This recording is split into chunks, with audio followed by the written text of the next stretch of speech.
Kolkata national library এবং এর আশেপাশে যে ভুতুড়ে গল্পগুলো প্রচলিত তা কলকাতার ইতিহাস ও সাংস্কৃতিক ঐতিহ্যের এক গুরুত্বপূর্ণ অংশ। নানা দিক থেকে এটি শুধুমাত্র একটা সাধারণ লাইব্রেরি নয়, বরং এক ধরনের রহস্যময়তার কেন্দ্রস্থল বটে। তার মধ্যে রয়েছে অতি প্রাকৃত শক্তির ছায়া, অদ্ভুত ঘটনা এবং এমন কিছু অভিজ্ঞতা যা মানুষের মনে চিরকালীন প্রশ্ন তৈরি করে। এই বিশেষ লাইব্রেরিটি বহু বছর ধরে শহরের মানুষের মধ্যে এক রহস্যময় স্থান হিসেবে পরিচিত হয়েছে।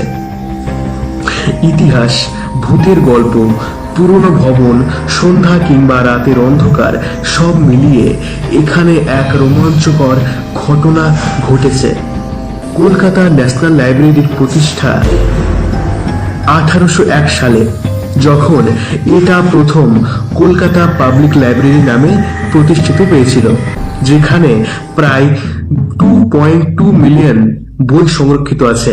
তবে শুধুমাত্র বইয়েরই ভাণ্ডার নয়, এর বিশাল ভবন, তাড়ানো বাতাস এবং পুরনো সময়ের আভা অনেককে আশ্চর্য ও উদ্বিগ্ন করেছে। কলকাতার মূল এলাকা থেকে কিছুটা দূরে মাঝারি উচ্চতার পাহাড়ি অঞ্চল ও খালি জায়গা এই লাইব্রেরিকে এক অদ্ভুত পরিবেশ প্রদান করেছে। বেশ কিছু পুরনো গল্প বলা হয়, রাতে যখন লাইব্রেরি বন্ধ থাকে তখন এটি এক অদৃশ্য ভূতের বাসস্থান হয়ে ওঠে। ভূতের প্রথম গল্প অদৃশ্য পায়ের শব্দ। এটা 1960-এর দশকের ঘটনা। লাইব্রেরির এক কর্মী নাম অজয়, যারা রাতের শিফটে কর্মরত ছিলেন, একদিন জানালেন যে এক রাতে বই রাখার কাজে তিনি গিয়েছিলেন এবং হঠাৎ পায়ের শব্দ শুনতে পান, যদিও তার সামনে আর কেউ ছিল না। অজয় কিছুক্ষণের জন্য থেমে গিয়ে কান পেতে শোনেন, কিন্তু সেও কোনো অদৃশ্য পায়ের শব্দ শুনতে পেয়েছিলেন। তারপর তিনি দেখতে পান কোনো এক অদৃশ্য হাত বা পা তার পিছনে চলেছে। তবে অজয় যখন দ্রুত ঘুরে দেখেন, কিছুই পাওয়া যায়নি। তিনি জানালেন, ওই রাতেই তিনি নিজেকে বেশ অস্বস্তি অনুভব করেছিলেন। সেই রাতের পর থেকে লাইব্রেরির অনেক কর্মী অভিযোগ করেছিলেন তাদেরও রাতের বেলা ওই ধরনের অভিজ্ঞতা হয়েছে। আর একটা ভূতের গল্প উঠে আসে লাইব্রেরির পুরনো বইয়ের তাক থেকে। এক রাতের ঘটনা, যখন লাইব্রেরির কর্মীরা বই সাজানোর কাজ করছিলেন, হঠাৎ তারা শুনতে পান বইগুলির মধ্যে থেকে অদ্ভুত শব্দ আসছে।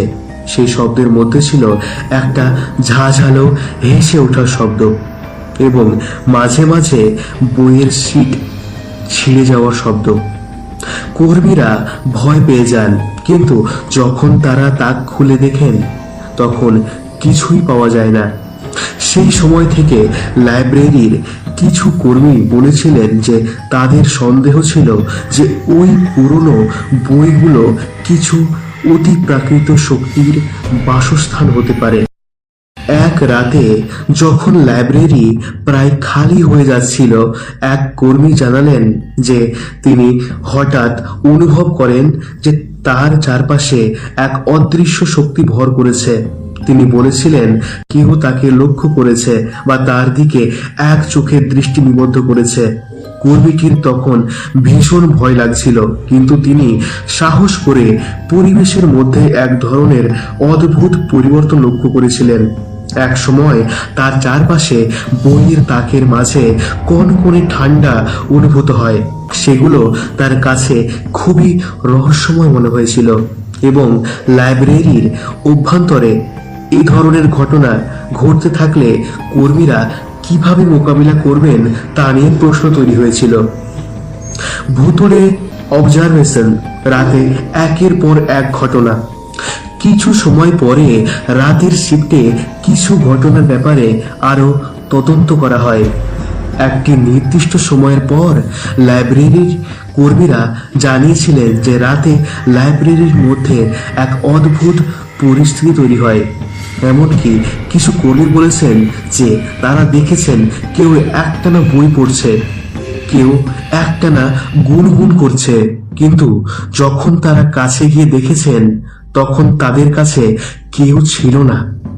একবার একটা কর্মী দাবি করেন তিনি একটি কক্ষের মধ্যে প্রবেশ করেছেন এবং তখন তিনি দেখতে পান একটা বইয়ের পৃষ্ঠা উড়ে যাচ্ছে, যদিও সেটি গড়ানো কোনো বাতাস থেকে ছিল না।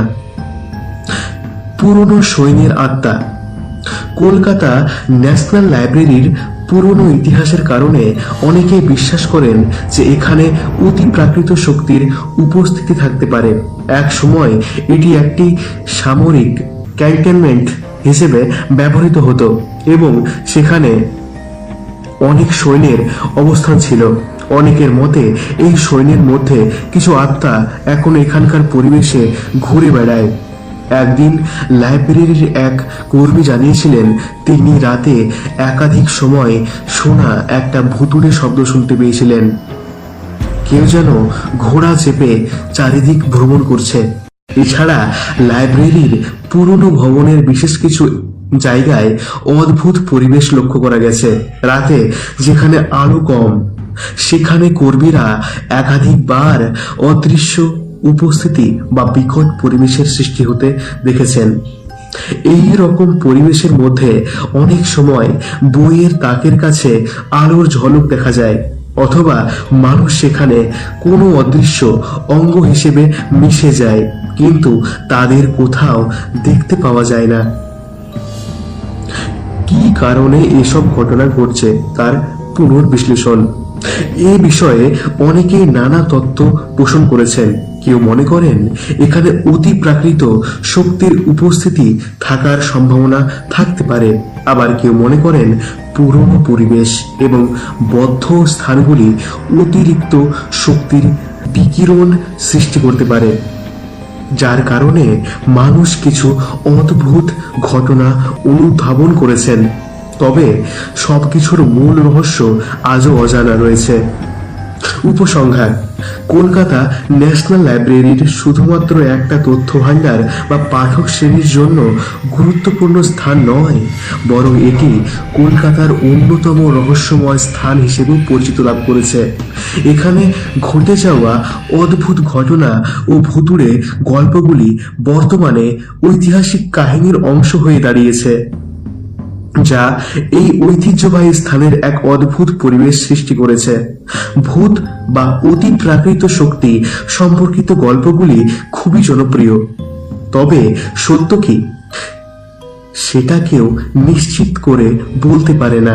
তবে যতই সায়েন্টিফিক ব্যাখ্যা করা হোক না কেন, এই ধরনের অদ্ভুত অভিজ্ঞতাগুলি মানুষের কল্পনা শক্তিকে আরো চাঞ্চল্যকর করে তোলে। ফিরবো একটা নতুন ঘটনা নিয়ে। ততক্ষণ ভালো থাকবেন, সুস্থ থাকবেন এবং শুনতে থাকবেন। ধন্যবাদ।